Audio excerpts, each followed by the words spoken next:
오늘의 주요 뉴스입니다. 충북의 강렬한 반대에도 불구하고 세종시가 기어코 KTX 세종역 실행 단계에 들어갔습니다.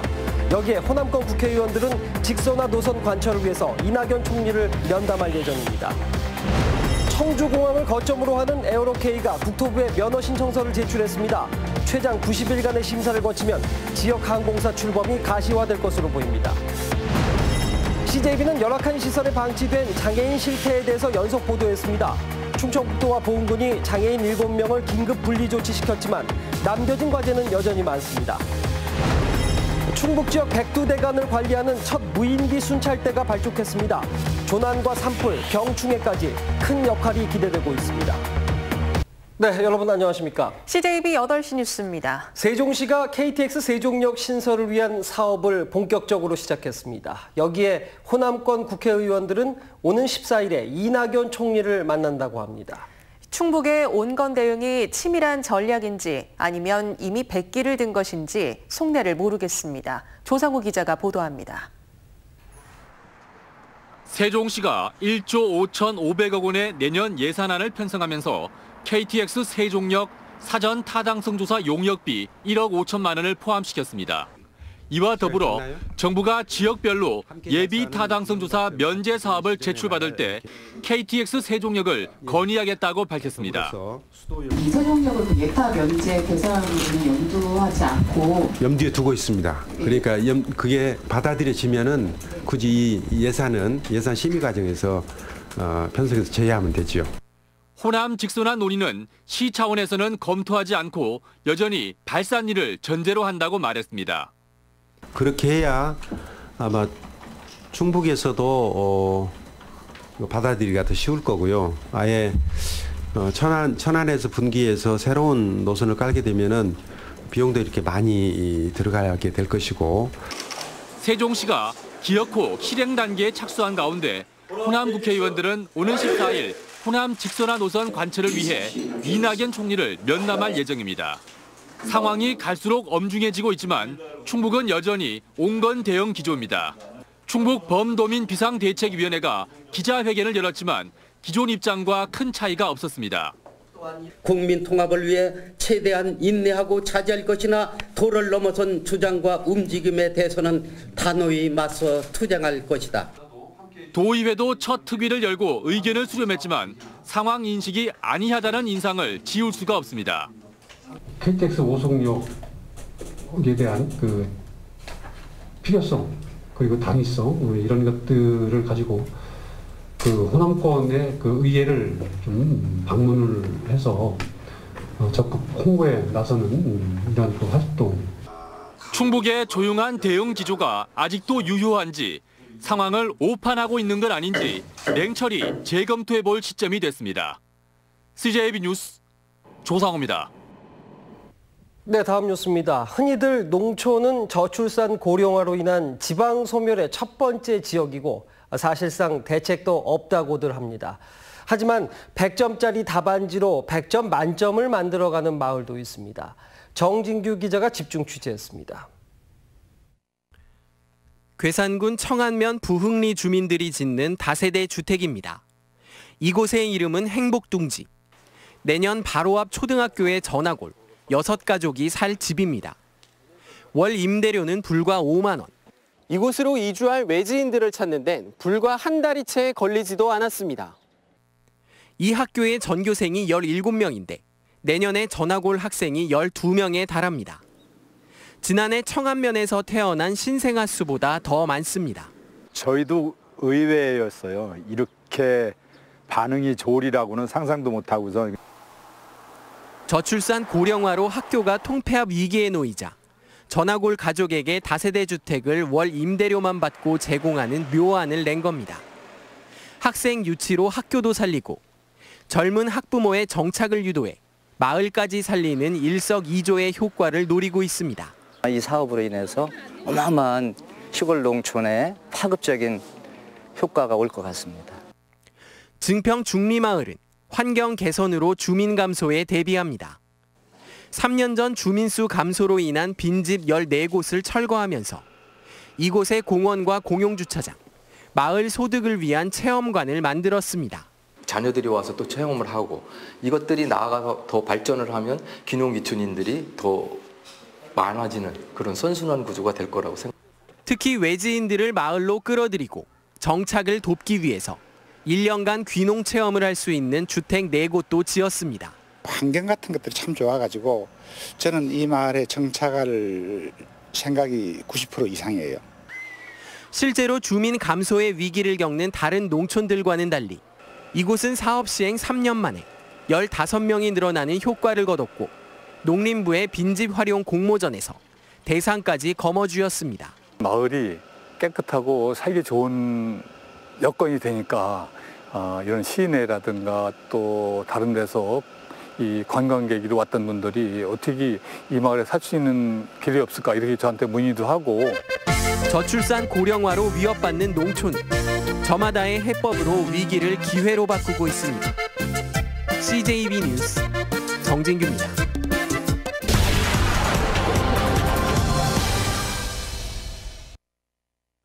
퍼스트 펭귄.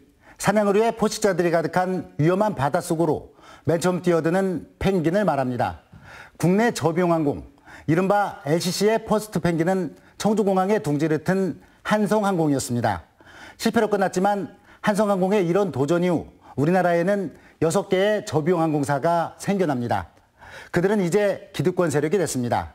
과당경쟁 등을 이유로 신규 LCC에 진입장벽을 쳤고 국토교통부도 같은 편에 선 것입니다.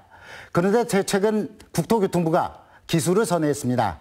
항공사업법 시행령 등을 고치고 신규 업체의 신청을 받은 것입니다. 에어로케이는 이미 신청서를 냈고 이제 90일이 심사 기간입니다. 일단 150억 원의 자본금, 항공기 5대 이상의 기본 조건을 충족했어도 안전성 확보 등 입증해야 할 게 한두 가지가 아닙니다. 그래도 고무적인 것은 무조건 안 된다 해서 일단 면허 신청을 받았다는 것입니다. 에어로케이 측은 면허가 나온다면 운항증명 신청 등 최장 6개월간의 준비기간을 거쳐 늦어도 내년 겨울까지 항공기를 띄우겠다고 밝혔습니다.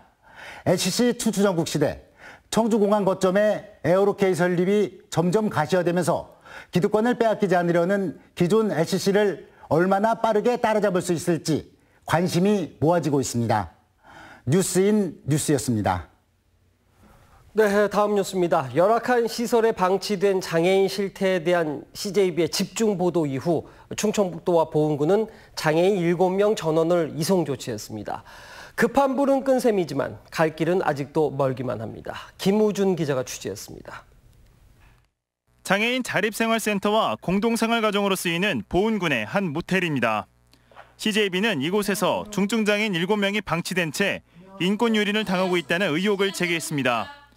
보도 이후 충북도와 보은군청이 경찰과 동행한 현장 조사를 진행했고 장애인 7명 전원 긴급 이송 분리 조치됐습니다.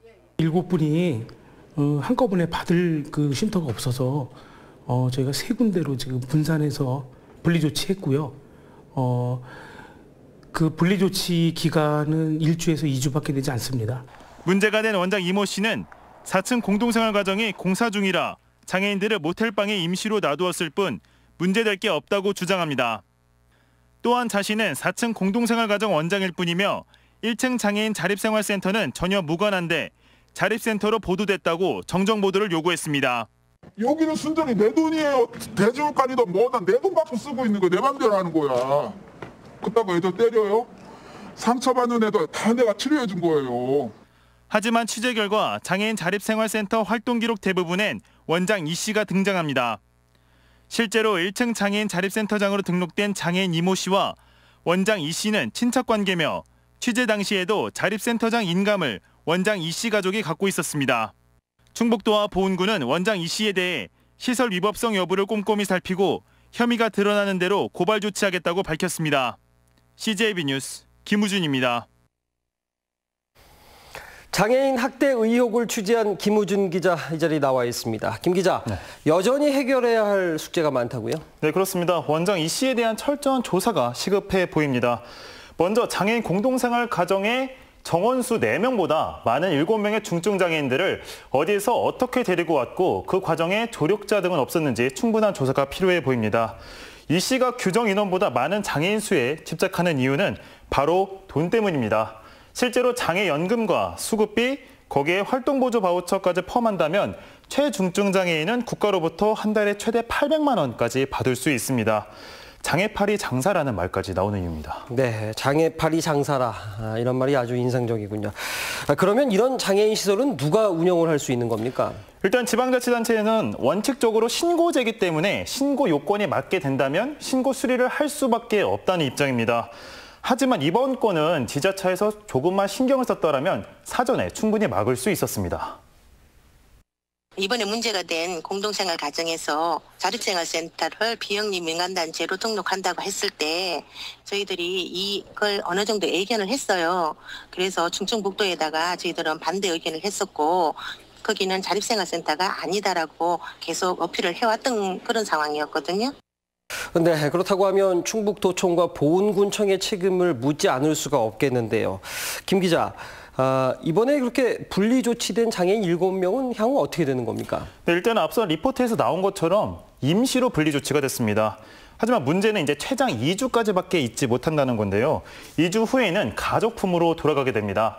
하지만 가족이 없거나 받을 의사가 없다면 또다시 그분들은 오갈 곳 없이 방치되다가 문제가 된 모텔과 비슷한 곳에 다시 들어가게 되는 겁니다. 전문가들은 이런 악순환을 끊기 위해서라도 장애인 학대 피해자 쉼터 설치가 시급하다고 말합니다. 그냥 공간만 제공하는 홀뿐인 쉼터일 뿐이죠.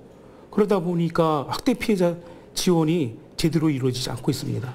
우선 시급한 것은 또 그리고 재발 방지를 위한 또 근본 해결책을 위한 가장 기본인 학대 장애인 그 쉼터가 빨리 개소가 되어야 될 것으로 보여집니다.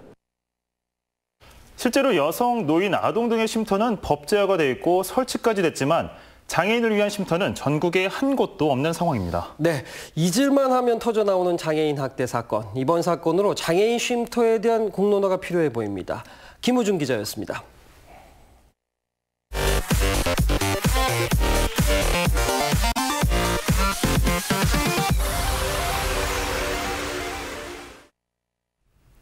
충북의 백두대간 전 구간을 관할하는 무인기 순찰대가 출범했습니다. 조난자를 찾아내고 산불과 병충해 동향을 파악하는 만능 해결사 역할을 할 것으로 보입니다. 장원석 기자입니다. 험준한 산 골짜기, 다리를 다친 여성이 손을 흔들며 애타게 구조를 기다립니다. 구조대 출동 요청합니다. 신고를 받고 출동한 무인기 순찰대가 단 몇 분 만에 조난자를 찾아냅니다. 무인기가 전송한 조난자의 위치 정보에 따라 구조팀이 정확한 사고 지점에 투입됩니다. 산악지형에 밝은 이송팀은 최단 시간에 환자를 병원으로 이송합니다.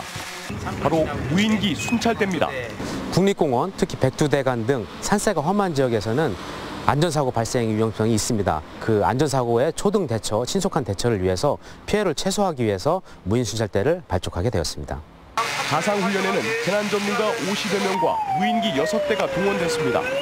대형 재난으로 이어지는 산불은 물론 벌목과 낙석 예방, 불법 산행과 투기, 병해충 방지에도 큰 역할을 할 것으로 보입니다. 산불이 발생 전에 일단 관리 단계에서부터 협조 체제가 구축이 되고 구축된 그 협조 체계가 더욱더 진가를 발휘하지 않을까 그런 생각이 듭니다. 국립공원 관리사무소와 경찰, 소방 등 8개 유관기관이 참여한 무인기 순찰대는 지속적인 합동훈련으로 긴밀한 공조체제를 유지하게 됩니다. CJB 뉴스 장원석입니다. 충청북도 11개 시군의회 의장단 협의회는 내년도 의정비로 월 423만 원을 요구하기로 했습니다. 5급 사무관 20년차 수준인 이 기준을 적용할 경우 의정비 인상률은 괴산군의회가 62.8%로 가장 높고 시군 전체의 평균 의정비는 47.4% 인상됩니다. 한편 협의회 요구를 수용할지는 시군에 설치된 의정비 심의위원회가 최종 결정합니다. 보은군 회인면 쌍암리 주민들이 임도 설치 공사를 계속 추진할 것을 촉구했습니다.